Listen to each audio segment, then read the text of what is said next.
I never thought I'd meet her again. Not after the war. Not after the dust of those burned-out colonies settled into memory.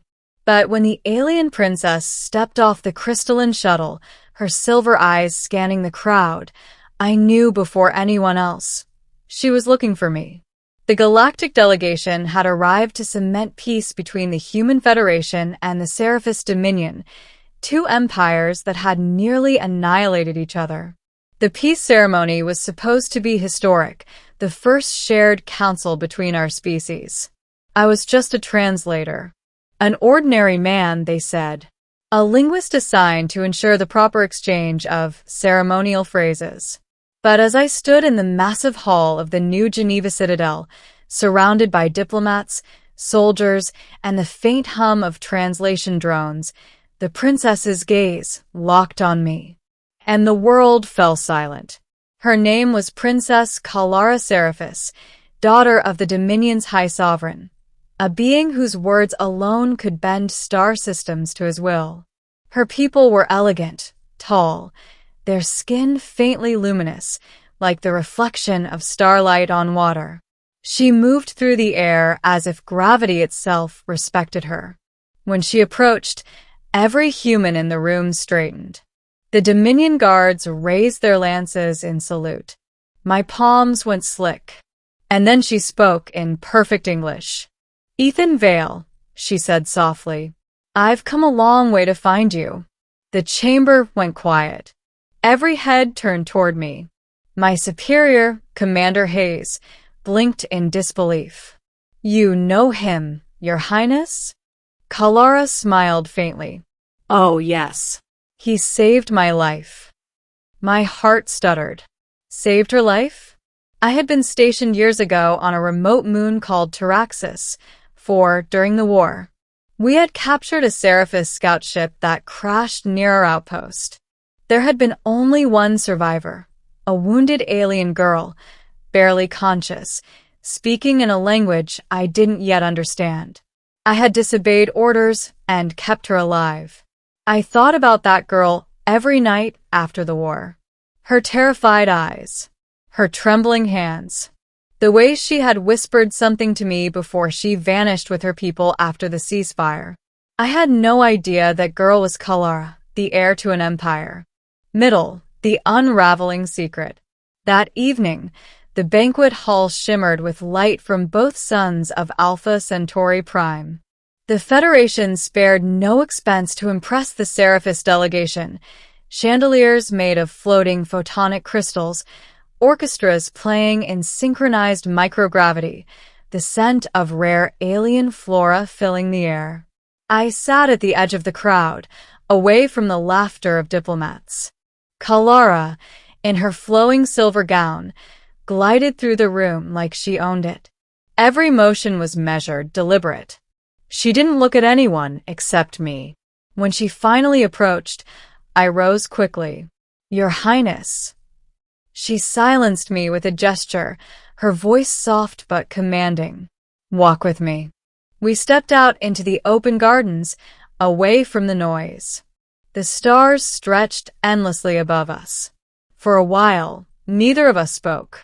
Finally, she turned. "You didn't recognize me." I swallowed hard. "You were just a child. I didn't even know your name." Her expression softened, a hint of pain in her eyes. "I never forgot yours. Ethan Vale, the human soldier who risked execution to save a Seraphis captive." I wanted to deny it, but she continued. "You gave me your rations, your water. You learned to speak my language just to comfort me. You told me that not all humans were monsters." She looked down, her voice trembling. "When they took me back, I tried to find you, but your military declared you dead." That hit like a railgun shot. I had been transferred, wounded, and lost in bureaucratic chaos after Taraxis 4. The war buried records. Maybe it was easier for them to say I died. I took a breath. "Why are you here, Kalara?" Surely not just to repay an old debt. Her eyes met mine again, glowing faintly with that ethereal light. Because the Dominion doesn't want peace, she whispered. My father intends to break the treaty. The council meeting tomorrow, it's a trap. I froze. A trap? You're saying? Yes. Your leaders and mine will both be here, vulnerable. The Dominion fleet will strike orbit within hours. Then we have to warn them. She shook her head. I came here in secret. If my father learns I've spoken to you, he'll destroy this planet and call it a lesson in loyalty. I stared at her. Then why tell me? Kalara stepped closer, her voice trembling. Because you once saved me when no one else would. And because, she hesitated, glancing away. Because I can't let you die again. Conflict, the choice between empires. The next morning, I stood in my quarters, staring at my reflection. The man in the mirror looked like someone caught between two impossible loyalties, his duty to humanity and the quiet, haunting voice of a woman from the stars. Kalara had risked her empire to warn me. Now I had to risk mine to save them both. I used my translator credentials to access the Citadel's communication grid.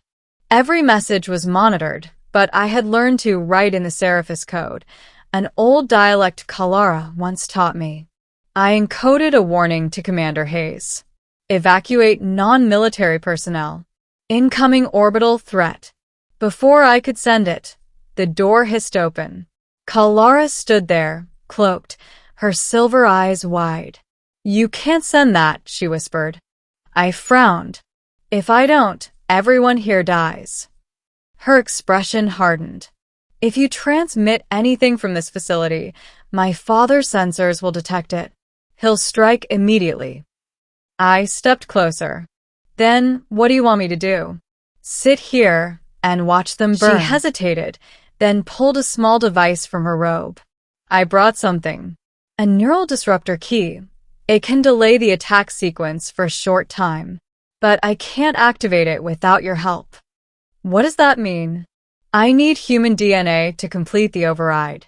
I realized what she was asking, an act of trust that could mark me as a traitor to my own species. She looked up at me, tears glinting.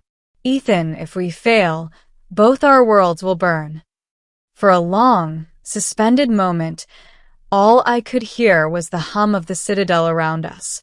I reached out, placing my hand over hers. Then let's save them. Climax, the fall of the citadel. We moved through the corridors under the cover of a false power surge. Guards shouted orders in both languages as lights flickered across the domed ceilings. Kalara led us toward the lower control chamber, where the Dominion's hidden relay beacon had been smuggled into the citadel during construction. We burst into the core room, the air thick with the smell of ozone and machine heat. The beacon pulsed like a black heart, its core alive with alien energy. Kalara connected the disruptor key to its surface. I need you to stabilize the signal frequency, she said. Match my neural pattern. On it. Our hands met on the console. The system flared to life, energy surging between us. I could feel her presence, not just physically, but mentally. Our minds brushed for a heartbeat, an exchange of memories, pain, hope. Images flooded my thoughts, her childhood under a cold empire, her father's voice commanding loyalty, her fear during the war, the night I shielded her from human soldiers. And beneath it all, her affection. Real, fragile, and dangerous. The beacon began to hum violently. It's working, she gasped. But the overload. The floor shook violently. The doors burst open. Resurfaces enforcers stormed in, their lances crackling with plasma. One fired. The bolt struck the console, sending us both sprawling. Ethan, she cried, crawling toward me. I was bleeding, the air thick with smoke. She reached the device, slamming her palm onto the override. The beacon screamed, then exploded in a burst of light that shattered the room's glass dome.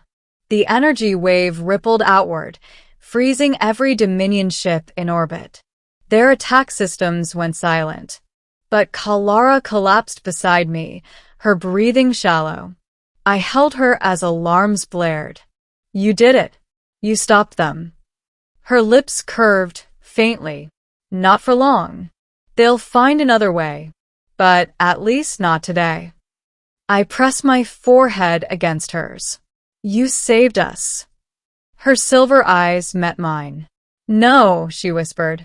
You saved me twice. Ending. A princess's promise. Kalara was taken into protective custody by the Federation. Publicly, the incident was labeled a communications malfunction. The Dominion withdrew its fleets. Officially, the peace treaty held. But I knew the truth. A single alien princess had risked everything to stop a war. And I had nearly lost her again. Weeks later, I visited her at the diplomatic enclave orbiting Mars. She stood before the observation window, staring out at the red planet's horizon. They'll send for me soon, she said quietly. My father wants to appear merciful, but mercy in the Dominion always hides chains. I stepped beside her. Then don't go. She smiled faintly. If I stay, there will be war. Then I'll come with you. She turned to me, her expression softening. You don't belong in my world, Ethan. Maybe not, I said, taking her hand. But you came to mine.